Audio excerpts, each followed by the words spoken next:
இன்றைய முதல் வாசகம் கொரிந்தியருக்கு எழுதிய 2ஆம் திருமுகத்திலிருந்து வாசகம். அதிகாரம் 9 வசனம் 6 முதல் 10 முடிய. சகோதர சகோதரிகளே, குறைவாக விதைப்பவர்கள் குறைவாக அறுவடை செய்வார், நிறைவாக விதைப்பவர் நிறைவாக அறுவடை செய்வார். இதை தெரிந்து கொள்ளுங்கள். ஒவ்வொருவரும் தம்முள் தீர்மானத்தபடியே கொடுக்கட்டும், மன வருத்தத்தோடு கட்டாயத்தினாலும் கொடுக்க வேண்டாம்.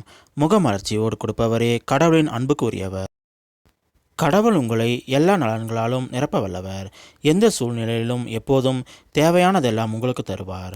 அனைத்து நற்செயல்களையும் செய்வதற்கு தேவையானதெல்லாம் உங்களுக்கு மிகுதியாகவே தருவார். ஒருவர் ஏழைகளுக்கு வாரி வாரி வழங்கும் போது அவரது நீதி என்றென்றும் நிலைத்திருக்கும் என்று மறைநூலில் எழுதியுள்ளதல்லவா? விதைப்பவர்க்கு விதையையும் உண்பதற்கு உணவையும் வழங்குபவர் விதைப்பதற்கு வேண்டிய விதைகளை வழங்கி அவை முளைத்து வளரச் செய்து அற செயல்களாகிய விளைச்சலை மிகுதியாக தருவார். இது ஆண்டவர் வழங்கும் அருள்வாக்கு.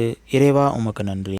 இன்றைய நற்செய்தி புனித யோவான் எழுதிய நற்செய்தியிலிருந்து வாசகம். அதிகாரம் 12 வசனம் 24 முதல் 26 முடிய. அக்காலத்தில் இயேசு மக்கள் கூட்டத்தை நோக்கி கூறியது: கோதுமை மணி மண்ணில் விழுந்து மடியாவிட்டால் அது அப்படியே இருக்கும்.